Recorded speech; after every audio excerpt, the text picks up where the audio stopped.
Olá para você que nos acompanha, está no ar mais uma entrevista do Repórter MT. O convidado de hoje é o meteorologista Guilherme Borges, que faz parte da empresa Climatempo. Guilherme, muito obrigada pela presença aqui online, né? Mas muito obrigada por ter deixado esse tempinho para nos esclarecer algumas dúvidas relacionadas ao clima que estamos enfrentando no Brasil inteiro, principalmente aqui em Mato Grosso. Prazer recebê-lo. Prazer estar aqui com vocês, tá? E vamos começar, não tem como não falar disso, né? Na verdade, não tem como falar de outra coisa. Vamos começar o bate-papo citando essa situação que a gente está vivendo no Brasil todo, né? Incêndios, queimadas, fogo. Isso tem assustado muito a população também e tem deixado a gente bastante preocupado. Lembrando que, pelo menos aqui em Mato Grosso, essa é a pior seca que a gente tem vivido aí, fazendo um comparativo de 40 anos anteriores a 2024.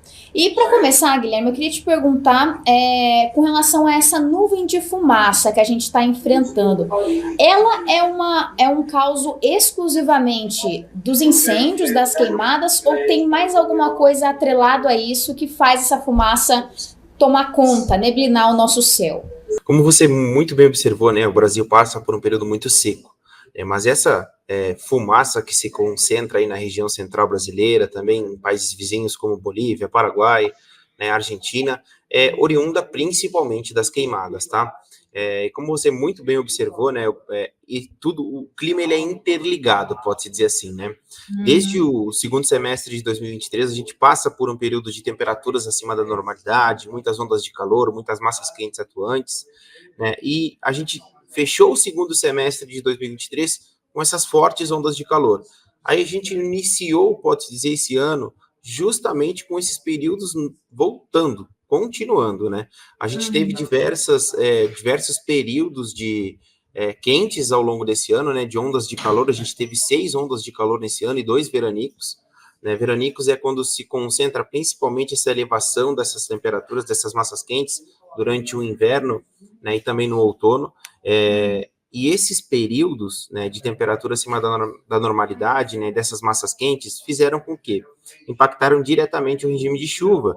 Por quê? A gente teve uma estação outono que marca essa transição entre o período chuvoso e seco, muito seco do que ela já é.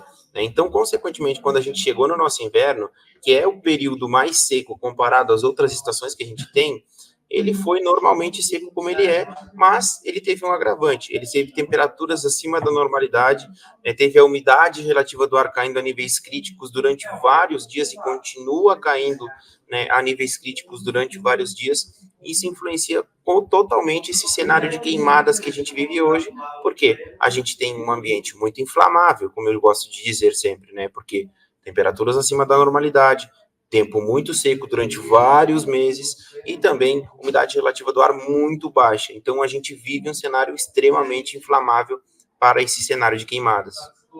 Então, assim, a fumaça em si, ele é um conjunto de problemas que a gente vem tendo desde a metade do ano passado, mas que se agravou por conta das queimadas que a gente tem sofrido agora, né, Guilherme? Exatamente, a gente está num ano de recordes, né? Pode-se dizer assim, a gente teve recordes de queimadas em estados como Mato Grosso, Amazonas, né? E essa condição se postergou para outras regiões. Hoje o Brasil vive recordes de queimada, São Paulo também, né? Então outros estados também estão tendo esse recorde. Mas quando a gente olha para todo o Brasil, o somatório geral, esse ano já é quase, já supera 2023 no número de queimadas. E sempre é importante frisar que essa condição, né, é uma condição que vem desde o ano passado, né? A gente teve 9 períodos de onda de calor ao longo de todo o ano de 2023. A gente está no 6º período de onda de calor, de período de calor acima da normalidade neste ano, certo? Só de onda de calor. Então, essa sequência de tempo muito seco, né? Essa umidade muito baixa, essa condição de temperaturas acima do que é comum para cada estação favorece principalmente para esse cenário exacerbado de queimadas. E assim, Guilherme, puxando para o nosso caso específico aqui, que é Cuiabá, né, bastante conhecido por Cuiabrasa, muito quente, calorão bate bastante aqui, dá para mensurar o quanto tá ruim a qualidade do ar aqui na nossa capital? Eu não sei se existem dados que tem como medir isso, mas dá para ter mais ou menos uma noção disso? A gente tem sim uma noção mais ou menos de como se comporta, porque existem algumas estações de qualidade do ar, certo? Uhum, Mas, analisando que Cuiabá está quase 150 dias sem chuva significativa, certo? sim. Com diversas queimadas ocorrendo, nem tanto em torno da capital, mas principalmente a faixa mais oeste do Mato Grosso sofre muito com queimadas, né? Então, transporta essa fumaça para a capital. Então, consequentemente, geralmente a gente tem alguns sites que a gente consulta onde tem algumas estações de qualidade do ar, a gente Uhum, consegue ter uma ideia de como está a qualidade do ar sobre a região, sobre cada região brasileira, né? E nos sim. últimos dias a gente tem visto essa qualidade do ar cada vez mais prejudicada, cada vez mais ruim, né? Justamente por essa quantidade exacerbada de poluentes, né? De queimadas, né? Essas fuligens de queimadas, né? Presentes no ar, né? A população tem respirado cada vez mais, de maneira mais ruim, pode-se dizer assim, por essa Uhum. quantidade terrível, né? De poluição que se encontra no ar. E assim, Guilherme, aproveitando que a gente falou dessa questão da poluição, né, do ar, tem como saber quais os tipos de poluentes que estão assim no meio dessa fumaça, que muitas vezes a gente está inalando, que está prejudicando a nossa saúde? Então, a gente tem alguns, né, é o que a gente chama de PM2.5, que é o mais fino, né, e o PM2.10, né. Essas Aham, são as duas particularidades, subdivisões. O mais prejudicial é o sim. mais fino, o 2.5, né, e a gente sempre controla a qualidade do ar, se ela está ruim para as pessoas, justamente por esse, certo? Sim. E a gente conseguiu verificar ao longo dos últimos dias, como eu estava te falando, que estava muito ruim, estava em alerta justamente porque essa concentração desse particulado mais fino era muito elevada sobre Cuiabá.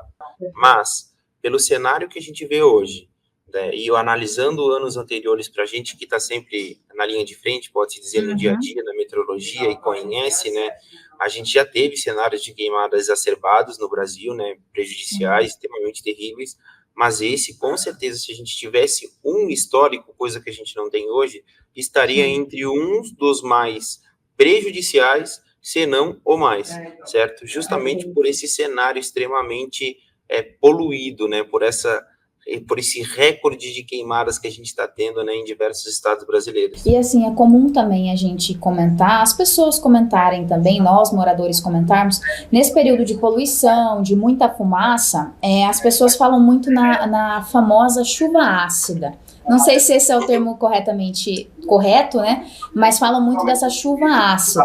E a gente viu também nessa semana que o sul do país registrou uma chuva preta, se é que pode se dizer assim. E eu queria entender melhor com você do que se trata essa chuva preta, se é esse nome mesmo, ela é a chuva ácida. E assim, realmente, a primeira chuva que vira a partir de agora, já que a gente está há mais de 150 dias sem chuva significativa, é uma chuva ácida? Ó, existem duas diferenças entre a chuva ácida e a chuva preta, tá? A Certo. chuva ácida, a gente precisa de uma combinação química para ocorrer a chuva ácida, certo? Que não é Entendi. o caso que a gente está tendo agora. A Uhum. gente está no momento com muita fuligem de queimadas em suspensão no ar, certo? O que Sim. acontece lá no Rio Grande do Sul, por exemplo, que é um dos estados que mais afetados por esse transporte de fumaça da região central da América do Sul, certo? O Uhum. que acontece? A gente tem essas partículas de fuligem em suspensão na atmosfera.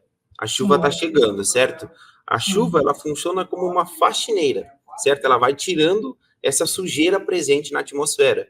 Uhum. Então, como essa frente fria, por exemplo, que está ingressando lá no sul, ela vem se deslocando e ela é uma massa mais fria, ela vai formando nuvens de tempestade, nuvens de chuva, né? Por quê? Uhum. Ela é uma massa mais fria e na frente dela está a massa mais quente poluída com fuligem, certo? Então, Certo. consequentemente, conforme ela vai se deslocando, vai formando nuvens. No processo de formação da nuvem, ela já vai, nas gotículas de nuvem, ela já vai pegando fuligem, certo? E assim, Uhum. quando ela cai, ela já vem limpando a atmosfera e vai pegando mais fuligem. Por isso que quando essa gota cai na superfície, quando essa chuva chega à superfície, ela vai com com essa fuligem, né, com essa sujeira presente na atmosfera, e por isso que é a chuva preta, a chuva escura, né? A gente teve diversos relatos, na quarta-feira a gente teve em Bagé, ontem a gente teve em amplas áreas do Rio Grande do Sul, pegando Santa Maria, né? E essa tendência dessa chuva escura pode avançar para os outros estados, porque a gente tem uma alta concentração de fumaça nos outros estados, a gente pode registrar isso, Santa Catarina, Paraná, São Paulo, Mato Grosso do Sul, a gente não pode descartar e elencar uma região mais favorável para essa ocorrência. A gente está com muito particulado em suspensão. Até no próprio Mato Grosso, se vir a ocorrer, pode sim vir uma chuva mais escura, justamente por essa alta concentração de fuligem, e a chuva trabalha para limpar a atmosfera, certo? Essa, inclusive, era até uma dúvida. Nós aqui ficamos um pouco preocupados com essa chuva, obviamente, leigos, sem entender do que se tratava. Então, eu queria saber contigo. A gente, assim como os outros estados, como você citou, o Mato Grosso também corre um certo risco de ter essa chuva preta. Se caso a chuva vier, vamos dizer assim, que a primeira chuva que venha, pode ser que seja essa chuva preta por conta da fuligem que está no ar. Exatamente. Então, todos os estados que têm muita concentração de fumaça presente no ar têm possibilidade dessa ocorrência, porque você pensa, se é um ambiente que se forma, né, se essa fuligem já está presente no processo de formação da gota, a chance de quando ela precipitar, de quando ela cair ao solo, vir com mais fuligem é significativo. Claro, aí vai depender. Alguns lugares vai vir mais forte, lá no Rio Grande do Sul foi bem escuro, né? Mas devem ter outras regiões que não devem vir tão escuro assim, mas podem apresentar algumas pequenas partículas de fuligem, certo? Certo. Então, agora saindo um pouco da chuva preta e falando da chuva ácida, não é que a gente tem a concepção de que toda a primeira... Tirando o exemplo de que estamos 5 meses praticamente sem chuva, mas a gente tem a impressão que toda a primeira chuva do mês, a gente ouve muito isso, é a chuva ácida. Isso não tem direta relação, na verdade, né? O que você estava explicando. Não, a gente precisa, para ter a chuva ácida, a gente precisa de uma combinação química muito importante, né, entre diversos componentes, algumas liberações na atmosfera ali para formar a chuva ácida, tá?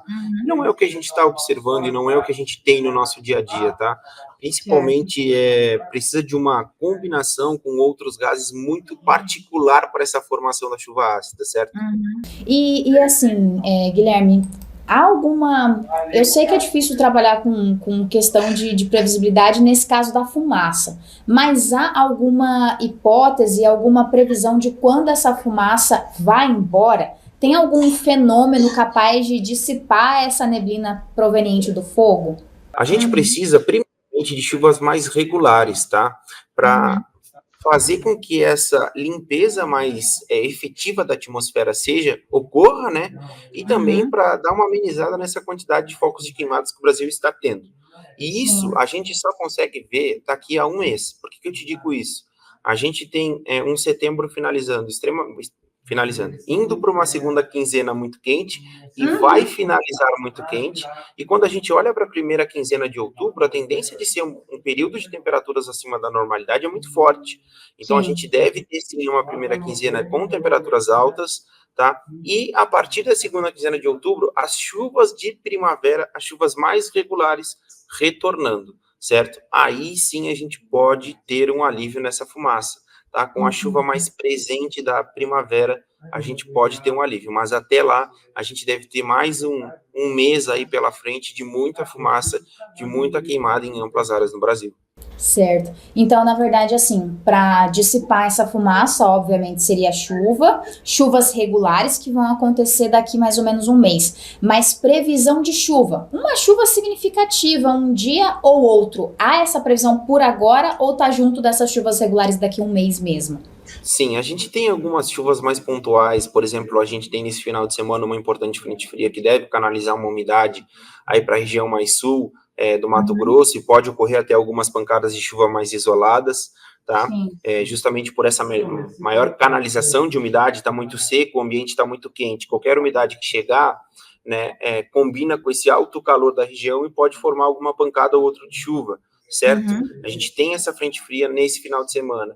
Depois a gente vê para o dia 19 uma nova frente fria se deslocando em direção à região mais central brasileira, tá? Mas são chuvas muito pontuais, sem volumes muito significativos. como eu te falei e reafirmo, a gente precisa de chuvas regulares, chuvas típicas da estação primavera aparecendo com mais frequência. E só para a gente finalizar, Guilherme, você falou da região sul, para Cuiabá, região, a capital nossa do Mato Grosso, tem alguma previsão de chuva possível aí? Só para a gente sentir aquela sensação de lavar a alma, poder ver água caindo pelo carro, pela janela de casa, do apartamento, alguma coisa que vai aliviar mais, para a gente se manter um pouco mais tranquilo frente a esse caos que está acontecendo aí no nosso meio ambiente? Então, eu não quero ficar odiado pelo pessoal da região centro-oeste, viu? Mas, infelizmente, a gente deve seguir com esse tempo mais seco na região, como eu te falei, né? Principalmente na região mais do Mato Grosso, Cuiabá. Infelizmente, a gente vai ter só essas quebras mais pontuais de chuva, certo? Sim. Passa uma frente fria, canaliza mais uma umidade, corre algumas pancadas de chuva, mas nada daquela chuva mais frequente, sabe? Chove na segunda, chove na terça, chove na quarta, a gente precisa dessa chuva. E isso a gente só deve aparecer quando a primavera de fato aparecer, sabe? Quando ela mostrar a cara pra gente. E quando a gente olha para os modelos meteorológicos, a gente só vê a partir lá da segunda quinzena de outubro essa chuva mais efetiva voltando e retornando. Vamos ter que continuar tentando sobreviver mais um período. Mas, Guilherme, obrigado pela entrevista, obrigado por ter esclarecido esses assuntos pra gente, viu? Te agradeço mesmo. Nada, sempre que precisar a gente está à disposição, tá bom? Grande abraço. E assim, chegamos ao fim de mais uma edição do Repórter MT. Esses e outros conteúdos você confere no site repórtermt.com. Até a próxima!